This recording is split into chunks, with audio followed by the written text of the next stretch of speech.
Good morning, good afternoon, good evening. It is the Boom Bar right here on your Boom Radio NG. And I bid you a warm welcome. It's a brand new week, and we're going to be talking about quite a number of things at the bar today. NiMet is announcing some major weather predictions, and I think that people need to take those things very seriously. There's an update on Nnamdi Kanu and the conversations that has been going on. This matter of the Eagles not looking like they're going to the World Cup again. It might be another major issue to talk about. Doctors seem to have suspended their strike at the moment. Also, Dangote Refinery sets to begin its fuel distribution with CNG trucks today, and a whole lot of other things happening around the country today. So sit back, relax, and enjoy, as we're going to be talking about quite a number of things. Like I said, if you're just joining us, welcome. It is the bar where we give you everything: sports, politics, entertainment, and everything else in between. My name is Dolupo, and with me in the studio today is Sola Rogers.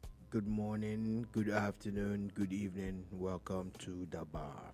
Okay, so we're getting straight into today's gist. As we said, quite a number of things, and I think that we should start from the weather forecast. There are quite a number of things that the Nigerian Meteorological Agency, and the truth is that growing up, I'm not sure, maybe they used to put it out, maybe I just never followed it, but all of a sudden in the past year or two, they've been really putting out a lot of weather forecast, and it's been really pretty much accurate. Let's put it like that. And this one now, they're actually putting out warnings, and from them they're saying that from today up until Wednesday, there's quite a number of thunderstorms and rains that are going to be happening.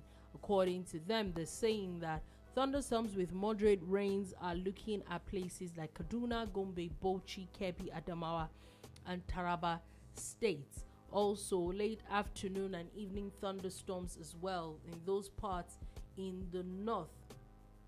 Also said for southern states, there's supposed to be cloudy atmosphere in the mornings with moderate rainfalls across Ekiti, Ondo, Rivers, Akwa Ibom, and Cross River states.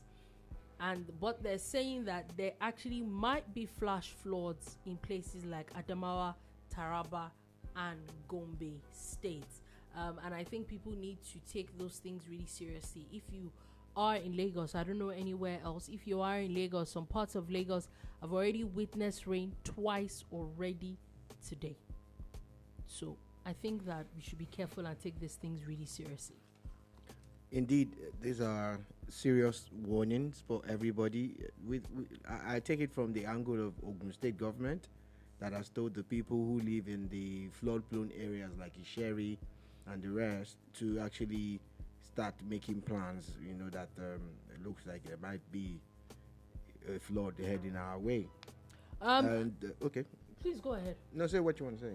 I was going to say that as much as those things, they tell you those things, at times people don't have somewhere else. When you say relocate to where?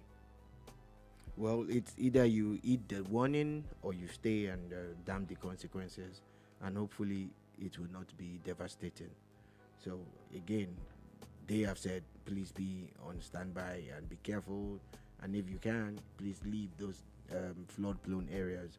It's a whole lot of things. If you talk about flood-prone areas, one, some of them were not actually planned as residential areas, but people have encroached on those lands, and a whole lot of things have happened to the point where government hands are tied. They cannot go and demolish every house they see, you know. So these are some of the issues that they have to deal with. Beyond that, it also speaks to the lack of infrastructure and, you know, planning when it comes to natural disasters. You know, we're more geared towards palliatives, the emergency services, as against preventing them, you know, desilting the rivers, expanding the water channels, redirecting the flow of water, building dams, and damming the dams that have already been dammed. If we do all of these things, build embankments and levees, a whole lot of things that could be done to actually mitigate the effect of flooding and all of that. But, well, the state government has already said that. And, of course, it tends to affect all the states that have, the coastline, especially the coastline, and states that have big rivers, flowing through them, which is almost every state in Nigeria at some point in time. And today, I stepped out at a few minutes past 2, and it started raining just as I was leaving the office. It started raining. Now, 2-3 minutes after, it was flooded. I witnessed this in real time. When they talk about flash flooding, I actually witnessed it today in real time. Everywhere got flooded under 6 minutes. I was shocked to my marrow because I was sat in the car waiting to pick someone up, and I waited, and trust me, it was just funny how the places that were dry became not just wet but flooded, and these are the issues. By the time I got back, all of this happened under 18 minutes. About 23 minutes if I had the time I was waiting. About 23 minutes, the whole neighborhood is flooded. I'm talking about knee-deep water. It's a scary phenomenon. The amount of water that came down from the skies at that period, and the fact that the drains. It's not even raining anymore. The drains are not. Yeah, the rain has stopped completely. The drains are blocked already. I saw debris. I saw plastic bottles. I saw waste being dumped and all of that. It's just crazy. And as soon as it rains, it brings all of these things up. So please, I beg you, do not contribute to the problems of flash flooding or flooding in any form. Yep. So that is that with the weather. Again, like we said, NiMet has already. I think the Commissioner of Environment of Lagos State also reiterating what NiMet has said, and I think that it will be folly for anybody that lives in Lagos already knows that once rain is falling. So please, we really need to be careful with some of these things. So just really wanted to put it out there because it was really, really important. Now, I wanted to also talk about something it's more of an update from something we had talked about, I think, last week, and it's with the aviation sector, where they are also now announcing the amount of money they have collected from people, or not collected or helped people refund. I remember we spoke about something like that with FCCPC. I think that was last week. But now the NCAA has said that it had recorded a rise in passenger refunds between January and August, that they have gotten refunds of 257.2 million naira from airlines. I'm sure my money is part of it. It's not actually, because my own issues with all those airlines happened last year and 2 years ago. And it's funny because 3 years ago. Look, they're saying that in the same time frame in 2024, they were about to get only 108.3 million, and in 2023 they were only about to get 32.8 million in 2023. But now they're saying that the NCAA is more, or would you say that the airlines are more cooperative, or NCAA is stricter and helping people collect their money more? Yeah, look, the first agreement is that the bulk of these airlines are not fantastic, especially when it comes to customer service, and the fact that they always disappoint. One thing that they never fail to do is disappoint. The flights never leave on time, which means you don't arrive on time, which ends up costing you a lot of money at the end of the day. There are times when, like, we had an experience, our flight was supposed to be in the evening of a Sunday leaving Abuja. Because of that, we paid an additional 6 hours at the hotel, because checkout time was supposed to be 12.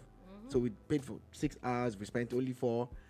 Flight for 6:30. We get to the airport at 4, and there's no flight. Yeah, interesting. as the NCAA also said, that they were also able to get about 6 million naira refunds from hotel accommodation fees that people had to pay because airlines, people missed their flights.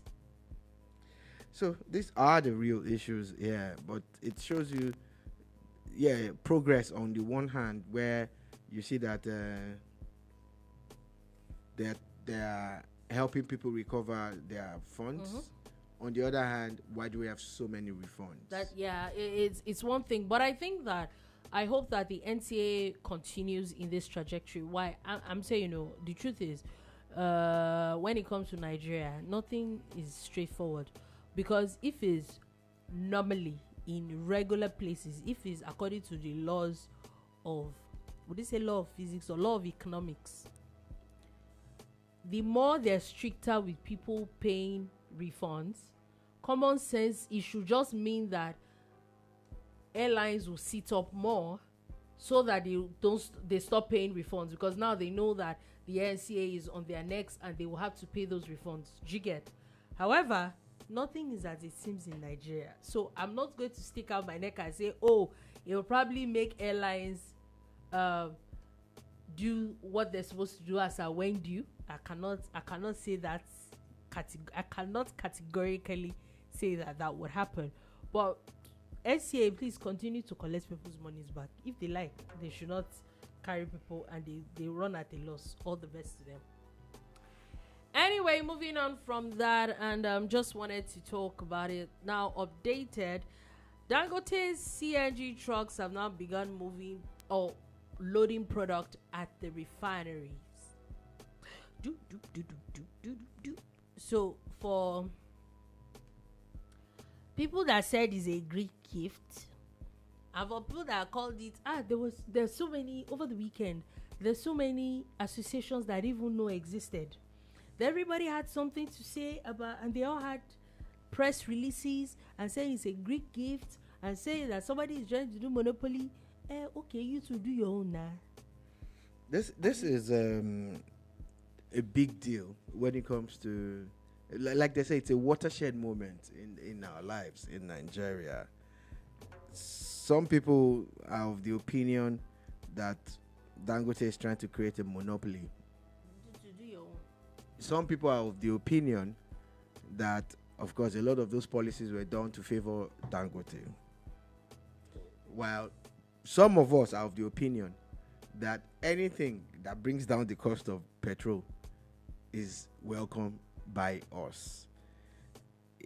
If and only if we are not allowed the refineries, the federal government-owned ones, to become moribund, if and only if, we never even had that subsidy regime in the first place, or if it had been stopped decades ago, if the state had invested, if everybody else had invested in this value chain, I don't think we'll be where we are today. But our reality as it stands today is that fuel is higher than what Nigerians are used to 3 years ago, 2.5 years ago. And we've had to buy at the pump at some point almost double the amount we're buying now. There was a time when fuel went as high as 1,500 or whatever at the pump, 1.6. You get. So it looks like the stability that the government was referring to is now happening in this context. In the area of forex, Nigeria's naira hovering around 1,500 to the dollar, which has also been reflective in the cost of the pump price of fuel. And these are the major things that Nigeria have to deal with on a daily basis, on a regular. Sadly, the reductions that we notice never reflect in the cost of transportation. No, it doesn't. There is no amount of reduction. So the people who might really enjoy it are the people who own their own bikes, who own their own cars and their own trucks. But more people are, forced to go buy public transport.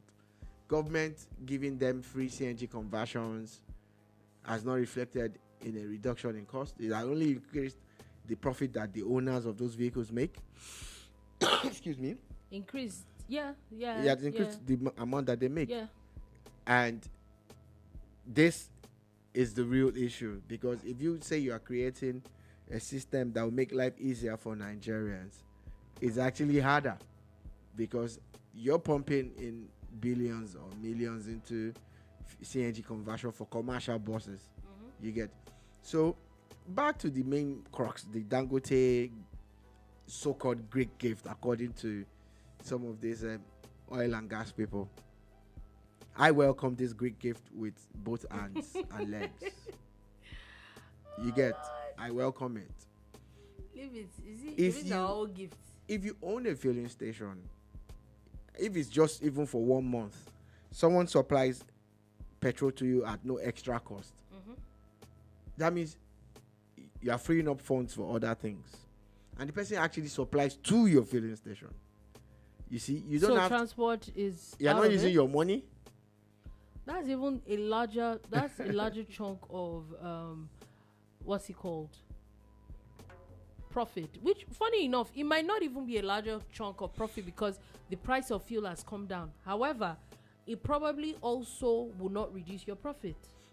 It actually increases it. Then it's less stress. So for there's you. a margin. You don't have to have X depot. That's when you get the fuel at the depot, and you now add the cost of transportation to it. Then the fuel lands in your filling station. Let's just say it lands at 840 naira.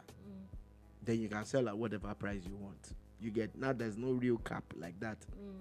You can actually decide to do a 1 naira per liter thing. You can do a 5 naira per liter or 10 naira, whatever it is. You can actually do turnover in a way that other filling stations will be forced to join you or lose out completely, because that's when people will queue up. Don't you notice there's some brands that you find cars queued up people there? Don't even mind these days. Oh, the only thing that causes fuel queues, and the funny thing is that the people don't even mind those fuel queues because it's not like there's a scarcity of fuel. Yeah. So you have a man who has invested billions of dollars in building a refinery, and who's looking at the biggest challenge he has, trying to sell the byproducts of crude locally. And the biggest challenge he has is distribution. And he has taken it head on. Yeah. Some people will fold. In that context, some people would even prefer to export and say, you know what, I don't care. Safer and cheaper for me. So this Greek gift that these people are referring to, leave it alone. We want like it. We love it. You know? Thank you. Hopefully the other refineries, and they actually do exist, they're just not as big as Dangote. You know, hopefully the other ones that are already on stream would also look at this model. For instance, now the NNPC is telling people that you can do their app, get their app and do online transactions, buy fuel, which makes it cashless and everything. What that means is that they are going to get a lot of upfront payments, which means they will have more funds to do more things. And if you notice, they've started keeping their books properly. The NNPC people are getting, you know, the real picture of things, as against 5, 6, 7, 10, 15, 20, 30 years ago, where nobody knew anything. It was just NNPC share existed and there were big men working there. That's all. Do you get? But now their books are out there. People are seeing the front. So this might just be a good thing for Nigeria. These are tiny, tiny drops in the ocean, but these drops are they go a long way for people towards making life, better. Really does.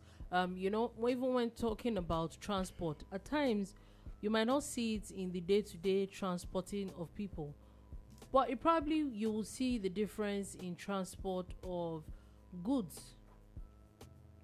You might see some of those changes a little by little, and I really, really, really hope that even Mr. Dangote himself, a lot of his truck drivers are trained, because it also means that there are going to be a lot more Dangote trucks on the road.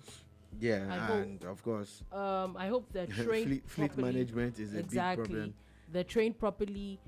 Even timing of moving these trucks, because it means that they're all coming from Lagos, and they're going to maybe as far as the north. The existing rail lines connecting the north and the south, the ones that are functional, I think government needs to invest more in those agric-based carriages that will allow them bring food from the north to the south, or vice versa, depending on who is buying where. Because I think one of the biggest problems we have now with the cost of food is still transportation, bringing it down to the south where the bulk of the market is. I noticed over the weekend someone was putting out the current prices of food and food stuff, and there's this massive crash in a lot of items, but they still get to Lagos, get to the other parts of the south. And let's not even talk about also the fact that we're exploiting ourselves. That one's safety. So if we're able to tackle that, maybe use rail. And again, even for this Dangote investment in trucks, maybe you should also start looking at the rail system, as well. Because I know one of the conversations is trying to reduce the number of trucks on the road. Now there's an influx of 4,000 into that same space. So I hope that these and I also hope that he has invested in the CNG gas itself, because it's not enough to buy CNG powered trucks. Is where they're going to get the gas, because I think they're called daughter stations or whatever they're called, those smaller CNG gas stations. If you cannot fuel them on a regular, the whole purpose will be defeated. I'm guessing the refinery should have CNG. Okay, if you say so, but I'm just saying. Yeah. I've not heard them say anything like that. And what I know for a fact is that the few CNG stations out there, there are always queues there. You get, and these are for cars. So now that we're talking about trucks, I hope they factor that in so that the whole purpose will not be defeated. It will be nice if they had their own station where they could, fill their own CNG trucks. That would just be fantastic. That would be great for the distribution of petrol and everything.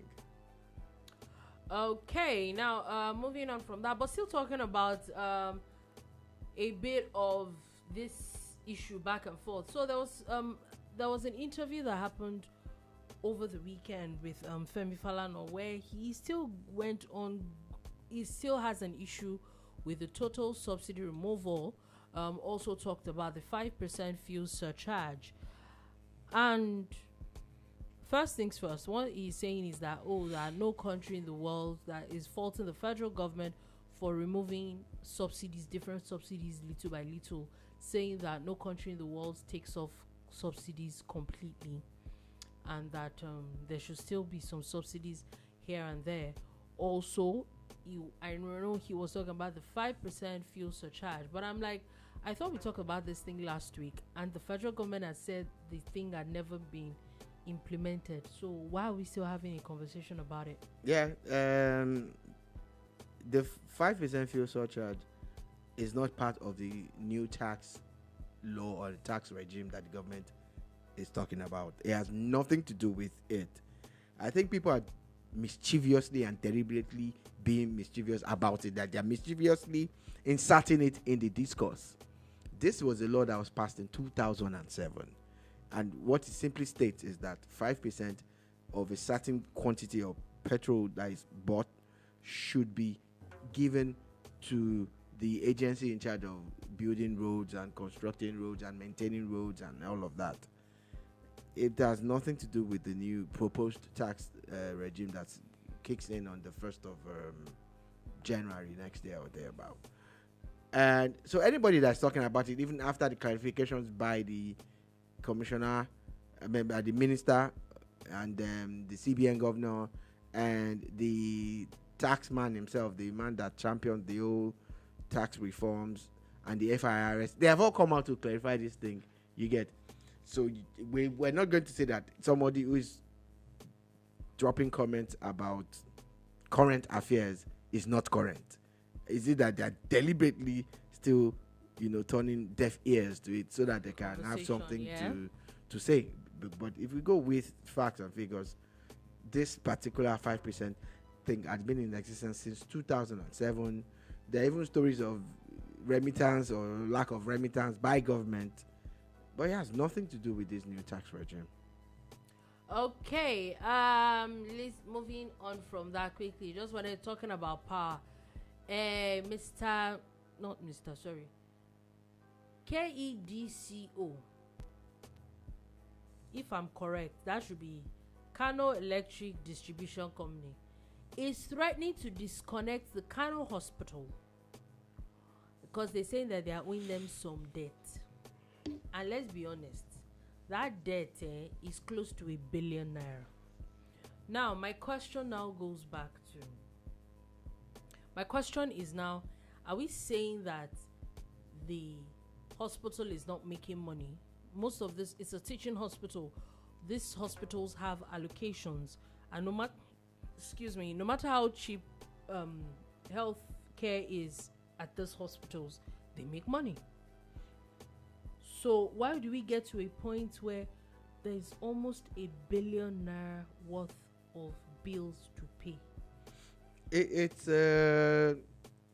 sad that we're having this kind of discussions.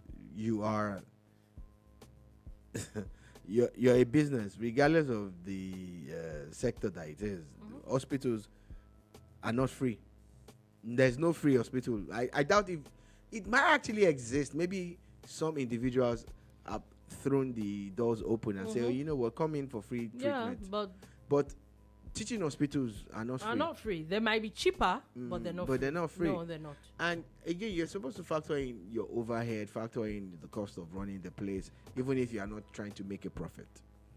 Again, you know that they are also attached to universities, these tertiary teaching hospitals, which also means that they are also getting allocations from time to time. Yeah. It is sad to see that this level of mismanagement has occurred. And it's not just this Nnamdi Kanu teaching hospital. If you go and check, there was it's not happening in it happened in Ibadan, and and there was a lot of back and forth. People were saying, oh, why the government do this, why the government do that? One thing is, pay your bills as and when due. It's important that you pay for power that you have consumed. Yeah, they're saying it that they're giving them until the end of this month. Good. Two, look for ways to cut down the cost. One of your best bets is to generate your own power, not by using diesel now, but we're talking about clean energy. Invest in, solar farms, solar power farms, and all of that. A lot of these hospitals, they have massive land space. You should be able to craft out a part of it and generate power, and create a system that would cut down the cost. But nobody is going to condone the fact that one hospital is owing almost 1 billion naira worth of power. Yeah, because if you look at it, we're at a point where the distribution companies are businesses. They're no longer totally for the government. That's one. Two, we know that NERC really breathes on their neck these days. They're doing a lot, making them comply.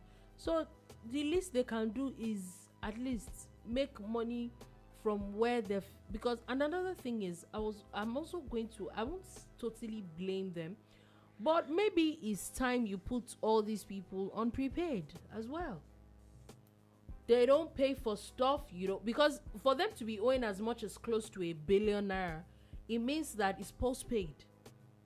Let them pay their debt and put everybody on prepaid. If you're not going to pay, you don't get power. End of story. That's it. That's what I think it is. But still talking about a bit of health, I think resident doctors have officially suspended their strike, and they said that they're reviewing the strategy and having talks with the federal government and talking about it till September 26th, where they review what has been done and what is still yet to be done. It is of utmost importance that the government listens to resident doctors and everybody, even in that health sector, and the military. I always plug in the military. A little bit of research here and there, a little bit of interaction with people in these places. You find out that the risk that they are exposed to is very high, and it's not commensurate with their pay. So for me, I still would lend my voice to it. Federal government, look at old agreements that you have with them. Please meet them all. Look at a special, welfare package for them. And everything I'm saying about the resident doctors, I'm extending it to the police and the military. Okay, moving on from that, just wanted to put this out there that the IG of Police has approved the appointment of Superintendent of Police Abimbola Adebisi as the new public relations officer for Lagos State Command. Remember that the one for Lagos has been moved to Abuja, has now officially become the first PRO after the first PRO was promoted and moved. So there was a bit of movement here and there, but there's now a lady Lagos PRO. Just wanted to put that out there. Now moving on from that, talking about schools, interesting thing happened in University of Nigeria Nsukka as they've now banned social events after 6 p.m. The reason? Apparently there was a stabbing incident in the school. So now the school is saying that there are no longer any evening social activities anymore. Anything beyond 6 p.m. go to your house.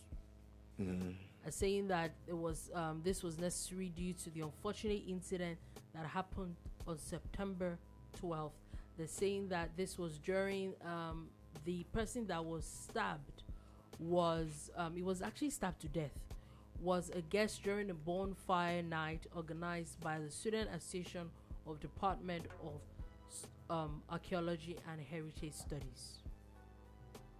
Social events, either during the day or at night, are an integral part of tertiary institutions, and it forms a part of your education also, and also gives people the chance to unwind and network and play. All work and no play makes Dolupo a dull girl. So this is why it's sad that the school has to take this decision. But if you look at it, nobody wants anybody to die on their watch. Something that is meant to be fun should not become, because you wonder how a bonfire led to someone being stabbed to death. So sadly, I am with the school on this one. I wish that they didn't have to take a drastic action, but at times, you just have to put your foot down. Exactly. So moving on from that, quickly, moving on from schools and all that, there's gist that I wanted to talk about too. There's very interesting gist on this one. The gist is even plenty, but just wanted to put this out there. The coronation of the 44th Olubadan of Ibadan is going to be happening this month. It's basically from it's starting from September 22 to October 4th. There are quite a number of things. There is from September 22nd to September 23rd, 24th. Then there's 25th, which is supposed to be the KBS's birthday in itself. Apparently his birthday falls into that. Then September 26th is the original coronation day, which is going to be a Friday. Then there's 28th, there's his Thanksgiving service. Then all the way to October 3rd, there's supposed to be a special Jumat service.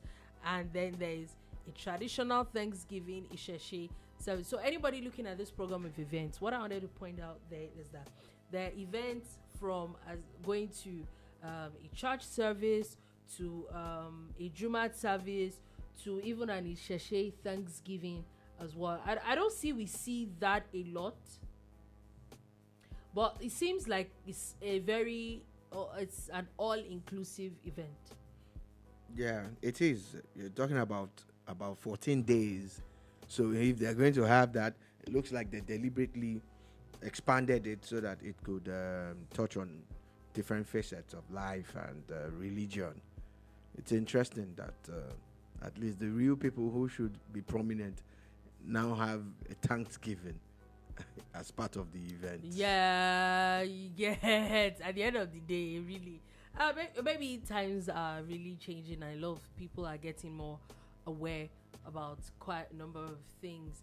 Anyway, before we go into the gist, just wanted to pivot a little bit to a bit of sports.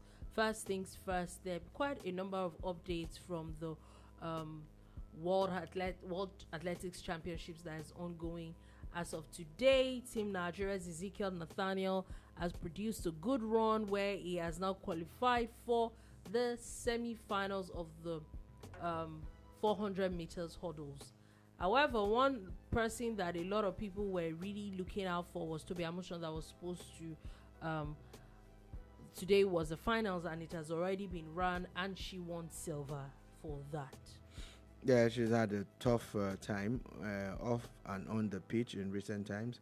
She's become even more talked about, not for her athletics prowess, but more of outburst about what she saw as wrong with the Nigerian administrators of the game. And I personally also agree with her to a very large extent that we have terrible administrators running our sports at the moment.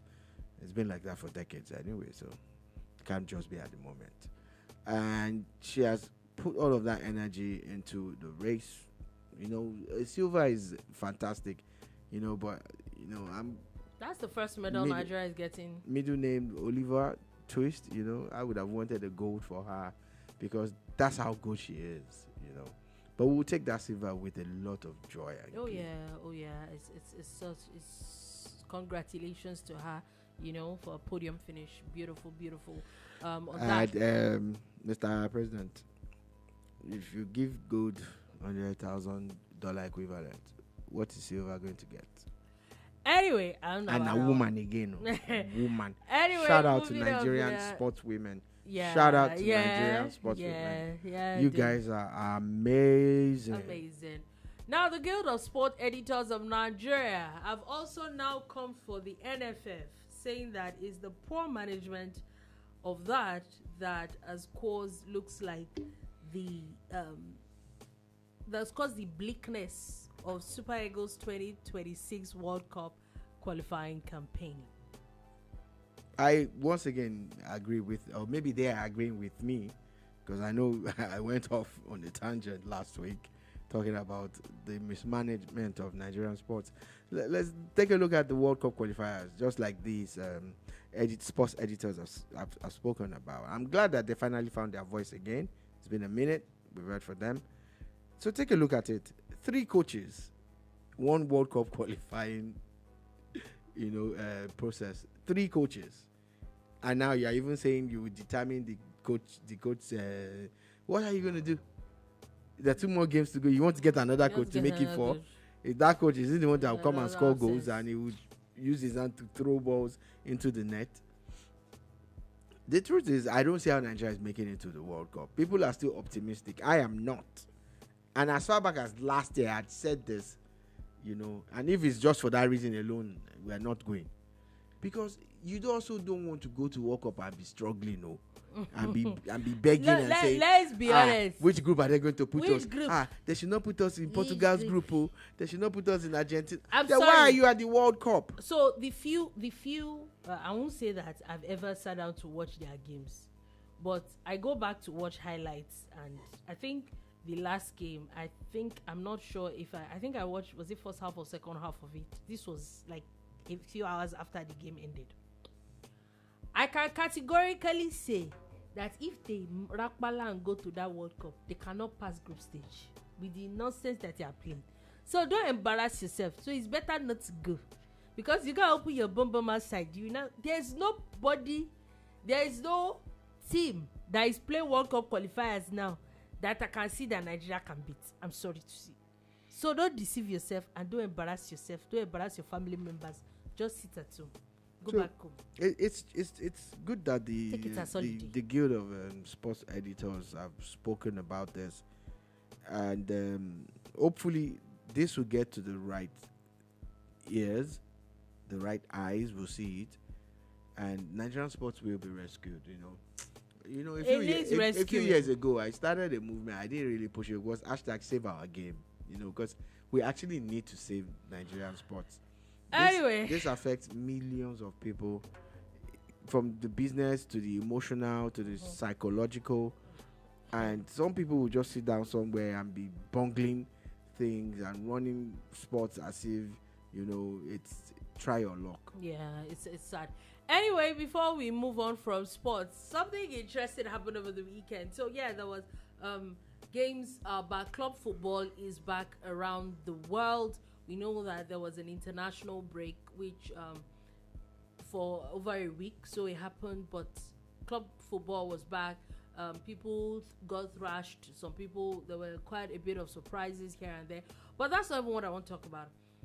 Over the weekend, there was the Manchester Derby, which of course was one of the things that a lot of people were looking forward to. But something interesting happened there, and somebody has gotten sacked now. Why? Apparently, one of the bars at the stadium was where a fan took a picture and sent it to the official fan support page, where apparently one of the bartenders was serving drinks and had a Manchester United overall. What was he thinking? Well, could be taking a piss. You never can tell, and it's wrong for brand. It's wrong for business. It's wrong for everything. And if he's a rival fan, he just shot himself in the foot. Maybe he's done that for clout. I don't know, but it's one of the, I want to say crazy, I want to say dumb, I don't know, somewhere in between, if there's a word, kratom thing, because why would you wear a Man United jersey and be working at Man City? It's crazy. It doesn't make any sense. It's even crazy. For you as a It's fan. crazy. Do you understand? I'm sorry, I don't think there's some jobs that you should take. Oh, well, I know someone who lives in England and used to work at the Chelsea Stadium and definitely cannot stand Chelsea. But at least you will not Chelsea. say anything. Oh no, it doesn't even. Exactly. Doesn't wait. Wait. You go there dressed neutrally now. You don't go Exactly. there So and if be you're acting up. going to do that, have sense now. What did you think was going to happen? Anyway, moving on from that, let's go back to the gist that I said I had for you people. So apparently there's a story that popped up over the weekend. Looks like there's a property dispute in the United Kingdom, and it's alleged to be involved, and late Nigerian general is said to be involved, plus a Nigerian SAN involved with a non-existent person, and another person that bears that person's name but not the same gender. Could you elaborate for us, please? Oh well, the story broke a few hours ago, but it's something that had been going on for years, and a now deceased Nigerian military man, a General Jeremiah Husseini, is alleged to be the owner of a property that was bought with a fictitious name, according to the legal documents that are out there in the UK, and it was bought. Some are even stating that he has a nickname, Tani something, and that's what they crafted in a way to buy.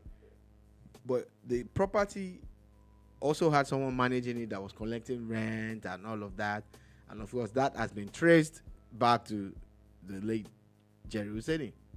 Mm-hmm. So, who owns the property?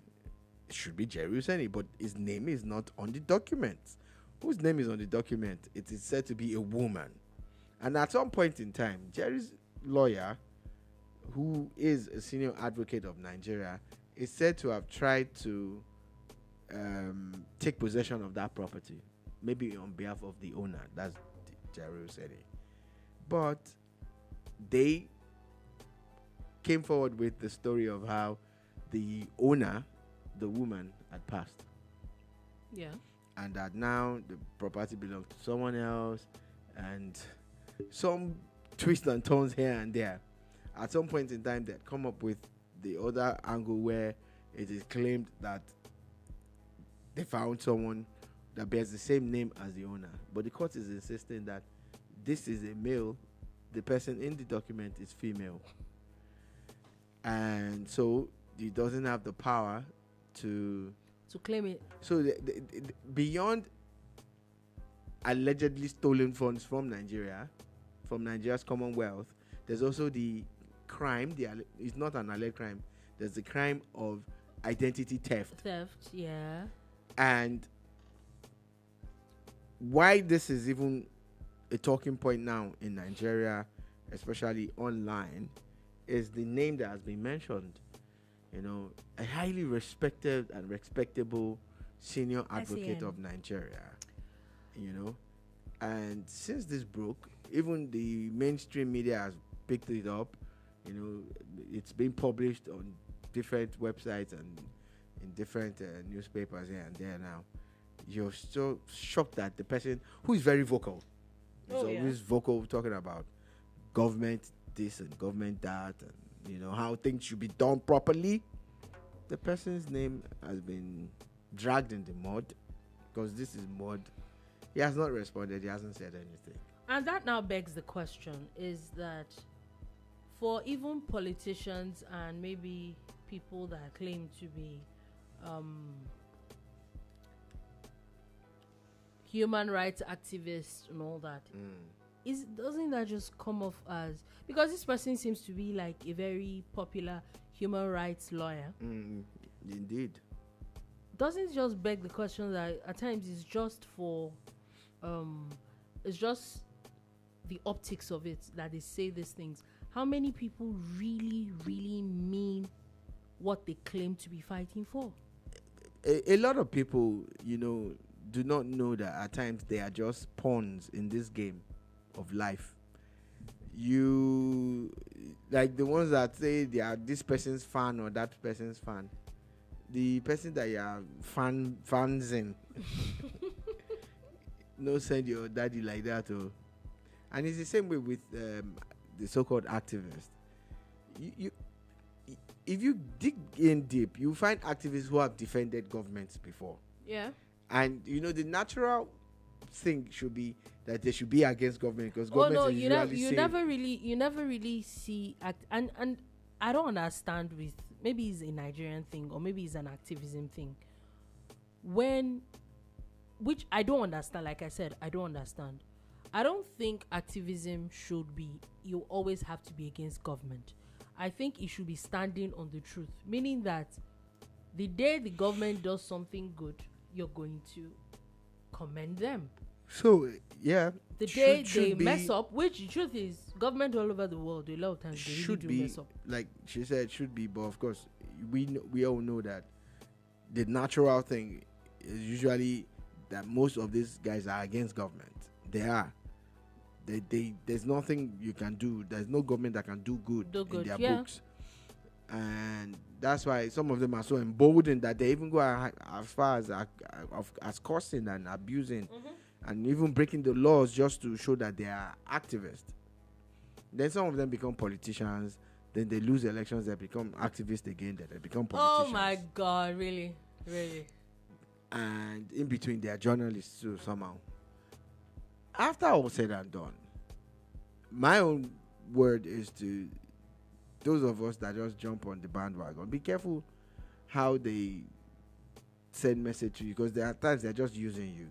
Because the fact that I probably need to make money, this particular person even has some business with a dictator like the general that owns this property originally is shocking. It's interesting. It's shocking. It's disheartening. It is sad, you know. And I'm waiting for his defense. I really want to. I want to see the spin and that they're going to put maybe on this one. him. Because how are you the one? Or it could have just been, he was just employed as a person's lawyer. He had nothing to do with it. And probably has a speech impediment. Does not know how to say no.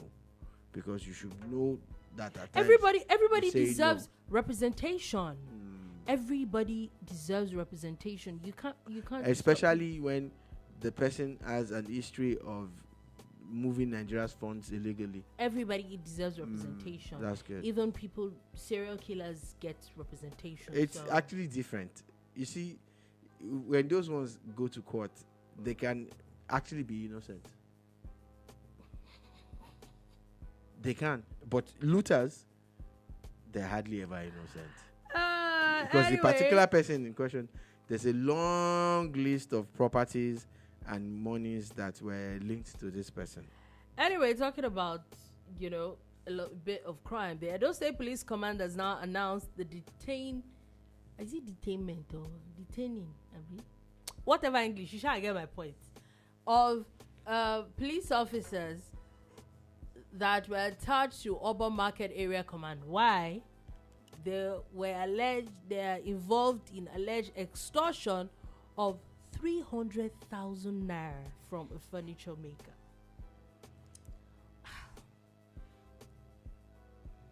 What? So what did the guy allegedly do? Why are they extorting money from him? At times, according to her, they're saying that the person, there was a video that was actually posted from the incident that the furniture maker was illegally searched by the officers and was later told to pay 1 million naira after she said that she didn't have such monies. Okay, so this was a video. The video was posted by a lady, but the furniture maker is a man.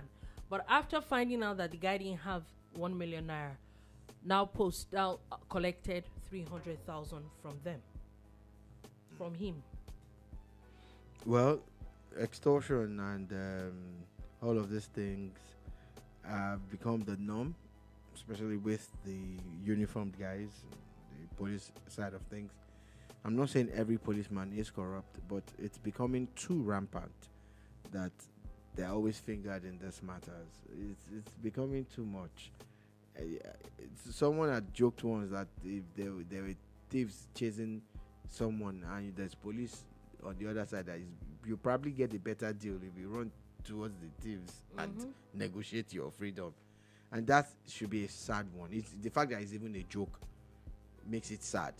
Do you understand? We shouldn't be here, but this is where we are.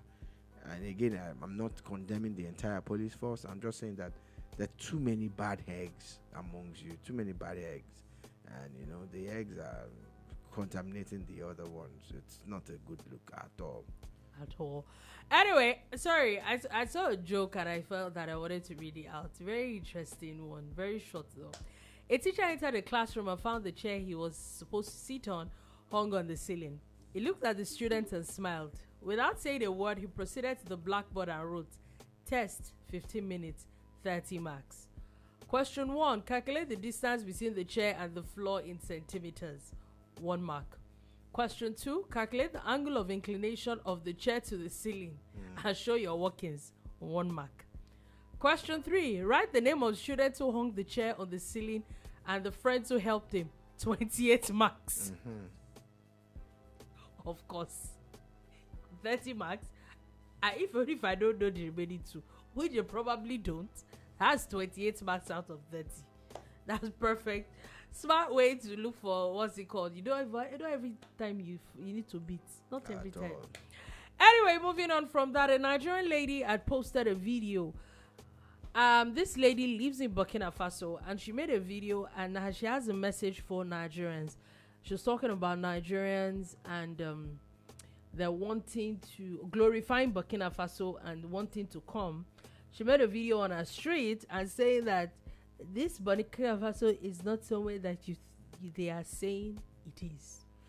Yeah, you see, the president of Burkina Faso has been painted as some kind of saint. There are a lot of nice things that people have written about him. How he's been able to turn the country around. The economy is booming. Everything is just fantastic overnight. But that is contrary to the facts. Oh, he's paid all the debt. It's a lie. The man is still borrowing money. Oh, he's done this. Like the other day, they said you can now go to Burkina Faso and you get a waiver on the visa fees. People said, oh, he said it's visa free. No, it's not visa free. He's just saying Africans can come there now without paying for their visas. And that's the kind of press that he has been getting. Some people, we don't know even if it's a paid gig or maybe it's free. Yeah, the people have alleged that it's actually the guy gets some fantastic media exposures, especially amongst Nigerian influencers. Oh yeah. You know, they go on and on about such I don't have a problem. even go become. there. Go now. Your eye will clear. So there's a Nigerian lady who's there who's made a video and she's telling you guys, You know how I feel that a lot of Nigerians are really very shallow, and this reminds me of the issues that happened in Nepal and the protests. I think I saw a report today about over 70 people now have died from the protests that happened last week. However, there was now a video that was posted of youth painting curbs on the road, and I saw a lot of Nigerians post that video and say, oh, that if anybody is talking about not the country is going to spoil and all that after protest, show them this video. I saw a lot of people post that video. Sadly, when I saw that video, the first thing that came to my mind is, oh, we're also going to paint and rebuild the buildings that were burnt. What about the new hotel that was burnt? The hotels that were burnt. The very best in that country. The buildings that were burnt, all the things that, all the infrastructure. The lives that were lost. And all that. Oh, well, suddenly you are just going to wake up the next morning, everything's going to go back to normal. I think that a lot of Nigerians are very delusional. Again, protests, are well within your rights, but hardly would you find one that has actually worked the way you want it. Funny how Gen Z people are fighting against corruption and all that, and then it's okay to now hand over your government to a 71-year-old woman. Wow. So, again, protests, some of them are sponsored, but you don't know because you have gone into it with all that passion that you have, all that anger and the angst. But you wouldn't know that you are just a pawn in this game of life. So be careful what you wish for. I'm not going to tell nobody not to protest or whatever. We've had our own fair share of it in the past. But experience has taught us that at times you are just a pawn. You're just a pawn. And on that note, that is all we're able to take today on The Bar. Thank you for listening. Thank you so much for watching. We'll be back again tomorrow at 3 p.m. West African time to give you another wonderful edition of The Boom Bar. Like, share, subscribe, drop a comment. We're Boom Radio NG on all social media platforms. BoomRadioNG.com is still ongoing. We're 24 hours round the clock. We here, we give you everything music. Peeping. See ya tomorrow. Have a beautiful, beautiful day ahead.